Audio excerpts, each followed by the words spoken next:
So video number 400 400வது video வந்து பார்த்தீங்கன்னா இந்த வீடியோவை நம்ம யூடியூப் சேனலில் நாம் இன்றைக்கி வந்து போஸ்ட் பண்ணுறோம். இன்றைக்கி வந்து பார்த்துட்டு இருக்கோம். ஸோ 400வது வீடியோ அப்படிங்கிறது பார்த்தீங்கன்னா வந்து பெரிய மைல் ஸ்டோன்லாம் கிடையாது உண்மையிலே. பட் இருந்தாலும் வந்து ஒரு இண்டிவிஜுவலாக வந்து ஒரு 400 வீடியோஸ் போஸ்ட் பண்ணுறது அப்படிங்கிறது வந்து என்னால் வந்து நம்ப முடியல. நான் ஒருத்தன் மட்டுமே இருந்து நான் தான் வந்து இதை பண்ணியிருக்கேனா அப்படின்னு சொல்லி உண்மையிலே நம்ப முடியல.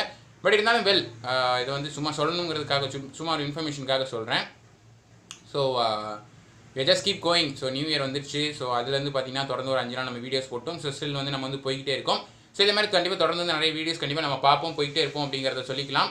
அண்ட் இன்றைக்கி இந்த வீடியோவில் வந்து நம்ம எதை பற்றி படிக்க போகிறோம் அப்படின்னு கேட்டிங்கன்னா வந்து ESP 8266 அப்படின்னு சொல்லக்கூடிய ஒய்ஃபை மாடியூலை பற்றி தான் பார்க்க போகிறோம். இந்த ஒய்ஃபை மாடியூல் அப்படிங்கிறது பார்த்தீங்கன்னா இது வந்து பேர்லேயே உங்களுக்கு தெரியுது. ஸோ ஒய்ஃபை மாடியூல் அப்படின்னாலே கண்டிப்பாக வந்து இன்டர்நெட் கனெக்ஷன் அப்படிங்கிற சம் இன்வால்மெண்ட் அப்படிங்கிறது இருக்குங்கிறத கண்டிப்பாக நீங்களே வந்து கெஸ் பண்ணியிருப்பீங்க. கரெக்டாக?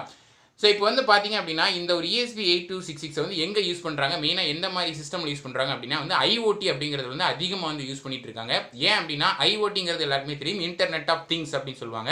இந்த இன்டர்நெட் ஆஃப் திங்ஸை பற்றி நம்ம சேனல் வந்து நான் வந்து ஏற்கனவே வீடியோ வந்து எக்ஸ்பிளைன் பண்ணியிருக்கேன். இந்த IoTங்கிறது வந்து எப்படி ஒர்க் ஆகுது அப்படின்னா வந்து completely based upon cloud computing அப்படின்னு சொல்லுவாங்க. சில சென்சார்ஸ் யூஸ் பண்ணி பார்த்தீங்கன்னா நம்ம ஃபிசிக்கலாக நம்ம வீட்டில் உள்ள திங்ஸ், அதாவது வந்து நம்ம ஃபேனாக இருக்கட்டும், டியூப்லைட்டாக இருக்கட்டும், எல்லாத்தையும் வந்து கனெக்ட் பண்ணி என்ன பண்ணுறோம் அப்படின்னு பார்த்தீங்கன்னா வந்து கிளவுட் அப்படின்னு சொல்லக்கூடிய அந்த இன்டர்நெட்டுக்கு வந்து நம்ம அதாவது வந்து அந்த டேட்டா சென்டர்ஸ்க்கு நம்ம டேட்டா வந்து ட்ரான்ஸ்ஃபர் பண்ணுறோம். அதுக்கப்புறம் பார்த்தீங்கன்னா நம்ம மொபைலில் வந்து அந்த ஒரு கண்ட்ரோலுக்கு நம்ம கொண்டு வரோம். அதாவது வந்து ஒரு ஃபேன் ஆஃப் பண்ணுறதா இருக்கட்டும் அண்ட் மற்ற ஒரு மோட்டார் ஏதாவது ஒன்று கண்ட்ரோல் பண்ணுறதா இருக்கட்டும், எதாக இருந்தாலுமே பார்த்தீங்கன்னா நம்ம மொபைல் ஃபோன், நம்ம ஆண்ட்ராய்டு மொபைல் ஃபோனை யூஸ் பண்ணியே வந்து பார்த்தீங்கன்னா வந்து நம்ம இந்த ஒரு சிஸ்டம் வந்து கண்ட்ரோல் பண்ணலாங்கிறது தான் பார்த்தீங்கன்னா சிம்பிளாக IoT அப்படின்னு சொல்லக்கூடிய விஷயம். இதை வந்து நான் தெளிவாக ஒரு வீடியோவில் எக்ஸ்பிளைன் பண்ணியிருக்கேன். அதுக்கான லிங்க்கும் வந்து பார்த்தீங்கன்னா டிஸ்கிரிப்ஷன் இருக்குது. கண்டிப்பாக அந்த வீடியோவும் போய் பார்த்து IoT பற்றி தெரியலனா கண்டிப்பாக அதையும் தெளிவாக தெரிஞ்சுக்கோங்க. ஓகேவா? ஸோ இந்த ESP 8266ஓட ஸ்பெஷாலிட்டி என்ன அப்படின்னு பார்த்தீங்கன்னா it's a self contained system on a chip அப்படின்னு சொல்லுவாங்க. இது பார்த்தீங்கன்னா ஒரு சிப் மாதிரி இருக்கும். இது மேலே வந்து பார்த்தீங்கன்னா ஒரு எலக்ட்ரானிக் சிஸ்டம் அப்படிங்கிறது இருக்கும். இதில் வந்து பார்த்தீங்கன்னா மெயினாக வந்து ஒரு இன்டகிரேட்டட் IP ப்ரோட்டோகால் அப்படின்னு சொல்லி ஒன்று சொல்லுவாங்க. இது எதுக்கு அப்படின்னு பார்த்தீங்கன்னா any type of micro controller வந்து ஒய்ஃபை நெட்வொர்க்குக்கு வந்து ஆக்சஸ் பண்ணுறதுக்காக அப்படின்னு சொல்கிறாங்க. ஓகேவா? இதை வந்து இது தனிப்பட்ட முறையில் நம்ம யூஸ் பண்ணிட முடியாது. பட் கண்டிப்பாக நம்ம எல்லா சிஸ்டமையும் பார்த்தீங்கன்னா வந்து ஒரு கண்ட்ரோலர் அப்படிங்கிறது இருக்கும். ஒரு ஆர்டினோவாக இருக்கலாம், ராஸ்பெரி பையா, எதை வேணாலும் இருக்கலாம் இல்லையா? ஸோ அந்த ஒரு ஆர்டினோவாக இருக்கட்டும், ராஸ்பெரி பையாக இருக்கட்டும், அது சென்ஸ் பண்ணக்கூடிய, அது வந்து ரிசீவ் பண்ணக்கூடிய டேட்டாவை பார்த்தீங்கன்னா இந்த ESP 8266, இந்த ESP 8266 மட்டும் கிடையாது. இது மாதிரி வந்து நிறைய டைப் இருக்குது, நிறைய ஒய்ஃபை மாடியூல்ஸ் இருக்குது. பட் இதை வந்து பார்த்தீங்கன்னா அதிக அளவில் ஸ்டாண்டர்டாக யூஸ் பண்ணிட்டு இருக்காங்க. ஓகேவா? ஸோ இதை வந்து என்ன பண்ணுறாங்க அப்படின்னு பார்த்தீங்கன்னா இதை யூஸ் பண்ணி அந்த ஆர்டினோலையோ அந்த ராஸ்பெரி பையில any type of micro controller நாம சென்ஸ் பண்ணக்கூடிய இன்ஃபர்மேஷனை வந்து பார்த்தீங்கன்னா ட்ரான்ஸ்ஃபர் பண்ணுறாங்க. இந்த ஒரு ESP 8266ஓட வேலை என்ன அப்படின்னு பார்த்தீங்கன்னா வந்து கிளவுட் அப்படின்னு சொல்லக்கூடிய அந்த டேட்டா சென்டர்ஸ்க்கு வந்து டேட்டா வந்து ட்ரான்ஸ்ஃபர் பண்ணும். ஸோ அங்கேருந்து பார்த்தீங்கன்னா நம்ம மொபைலில் நம்ம டேட்டா வந்து ரிசீவ் பண்ணிடும். ஸோ இந்த ப்ராசஸ் ஆக்சுவலாக எப்படி நடக்குது அப்படின்னு பார்த்தீங்கன்னா வந்து ஜஸ்ட் யூசிங் ப்ரோக்ராமிங் அப்படிங்கிறது. ஸோ இதெல்லாம் வந்து பார்த்தீங்கன்னா எப்படி நமக்கு அவேர்னஸாக தெரியும் அப்படின்னா ஒரு அவேர்னஸ் எப்படி கிடைக்கும் அப்படின்னு பார்த்தீங்கன்னா வந்து இந்த ஆர்டினோ ப்ரோக்ராமிங் பண்ணுறது, அது மாதிரி ESP மாடியூலுக்கும் சொல்லி தனியாக வந்து ப்ரோக்ராம் பண்ணுறது, இதெல்லாம் நம்ம ப்ராஜெக்டாக ப்ராக்டிக்கலாக இறங்கி சொல்லும்போது வந்து கண்டிப்பாக வந்து நமக்கே தெரிய வரும். ஓகேவா? ஸோ நம்ம சேனலில் வந்து பார்த்தீங்கன்னா நான் அடிக்கடி சொல்லுவேன், நான் ப்ராக்டிக்கலாக இது வந்து எதுவும் வந்து பண்ணது கிடையாது, அதுக்கான சோர்ஸ் எனக்கு வந்து அவைலபிள் கிடையாது. ஓகேவா? ஃபியூச்சரில் இதுக்கான சோர்ஸ் அவைலபிளாக எனக்கு இருந்துச்சு அப்படின்னு சொன்னால் கண்டிப்பாக இதை பற்றி நான் வந்து ப்ராக்டிக்கலாக இறங்கி கண்டிப்பாக வந்து வீடியோஸ் போஸ்ட் பண்ணுவேன் அப்படிங்கிறத சொல்லிக்கிறேன். ஸோ ஒவ்வொரு வீடியோவில் இது வந்து நிறைய தடவை சொல்கிறத நீங்கள் வந்து கண்டிப்பாக கேட்கலாம். ஓகேவா? ஸோ இதுக்கப்புறம் வந்து பார்த்தீங்க அப்படின்னா வந்து அதில் பின்லாம் வந்து எக்ஸ்ப்ளனேஷன் என்ன அப்படிங்கிறத பார்க்கலாம். இந்த மொத்தம் வந்து பார்த்தீங்கன்னா வந்து 8 பின் வந்து இருக்கும் இதில் ஃபஸ்ட்டு வந்து பார்த்தீங்கன்னா நம்பர் 1 வந்து கிரவுண்ட் அப்படின்னு சொல்லுவாங்க. நம்பர் 2 வந்து பார்த்தீங்கன்னா TX அப்படின்னு போட்டிருக்கும். நம்பர் 7 வந்து பார்த்தீங்கன்னா RX அப்படின்னு சொல்லி போட்டிருக்கும். ஓகேவா? இந்த TX அப்படிங்கிறது வந்து பார்த்தீங்கன்னா டிரான்ஸ்மிட்டிங் பர்பஸ்க்காக, RX அப்படிங்கிறது பார்த்தீங்கன்னா ரிசீவிங் பர்பஸ்க்காக. ஸோ இந்த ஒரு TX RX பின் வந்து பார்த்தீங்கன்னா நம்ம ஆர்டினோலே வந்து பார்க்க முடியும் நம்மளால. இதுக்கான ஒரு காரணம், இது இருக்கக்கூடிய ஒரு அர்த்தம் என்ன அப்படின்னு பார்த்தீங்கன்னா வந்து டேட்டா வந்து டிரான்ஸ்மிட் பண்ணுறது, அதே நேரத்தில் ரிசீவ் பண்ணுறது அப்படிங்கிறதுக்காக. ஓகேவா? அதை தாண்டி பார்த்தீங்கன்னா இதில் உள்ள 6th பின் பார்த்தீங்கன்னா ரீசெட் பின் அப்படின்னு சொல்லுவாங்க. நம்ம ஆர்டினோலே ஒரு ரீசெட் பின் நம்ம பார்க்க முடியும். அதில் வந்து பார்த்தீங்கன்னா ப்ரோக்ராம் வந்து ரீசெட் பண்ணுறதுக்காக. 8th பின் பார்த்தீங்கன்னா VCC, அதாவது வந்து இன்புட் பவர் சப்ளைக்காக. இதில் ஒரு முக்கியமான விஷயம் என்ன அப்படின்னு பார்த்தீங்கன்னா இதில் இன்புட்டில் வரக்கூடிய பவர் சப்ளை வந்து பார்த்தீங்கன்னா 3.3 வோல்ட் ஒன்லி அப்படின்னு சொல்லி ஸ்பெசிஃபிக்காக வந்து சொல்லியிருப்பாங்க. ஏன் அப்படின்னா வந்து அந்த ரேட்டிங் மேலே போனீங்கன்னா கண்டிப்பாக வந்து it may kill that type of wifi module அப்படின்னு சொல்லலாம்.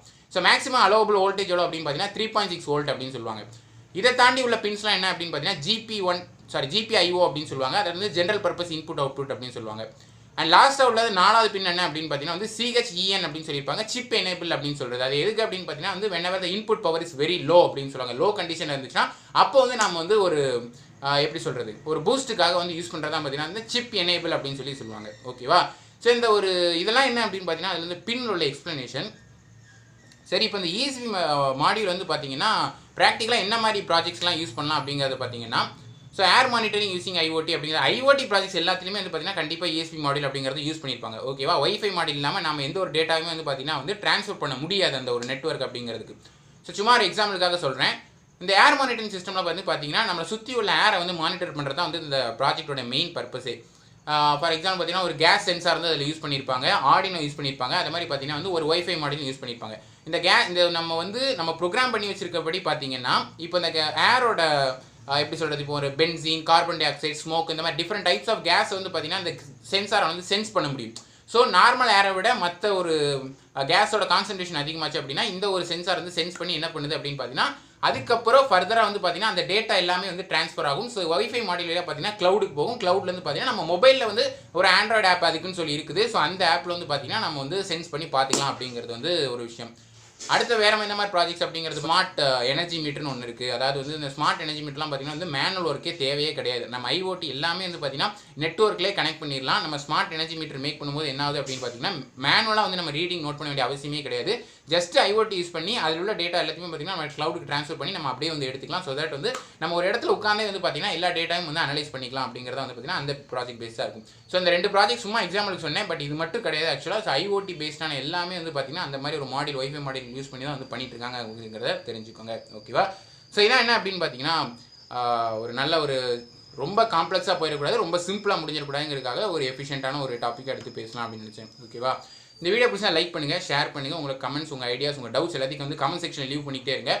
ட்விட்டர், இன்ஸ்டாகிராமில் லிங்க் வந்து பார்த்தீங்கன்னா டிஸ்கிரிப்ஷனில் இருக்குது, அது போங்க, கண்டிப்பாக ஃபாலோ பண்ணுங்கள். அங்கேயும் உங்கள் சஜஷன்ஸ், உங்கள் தாட்ஸ் எல்லாத்தையும் நீங்கள் அங்கேயும் வந்து சொல்லிக்கிட்டே இருக்கலாம். நான் அங்கேயும் வந்து கண்டிப்பாக ஆக்டிவாக தான் இருப்பேன் அப்படிங்கிறத சொல்லிக்கிறேன். நம்ம சேனலை மறக்காமல் சப்ஸ்கிரைப் பண்ணுங்கள். ஸோ தினமும் நான் போஸ்ட் அந்த மாதிரி எல்லா வீடியோஸுமே உங்களுக்கு வந்து சேர்ந்துங்கிறத சொல்லிக்கிறேன். So see you guys in the next video. Until then, bye, cheers and thank you so much for watching.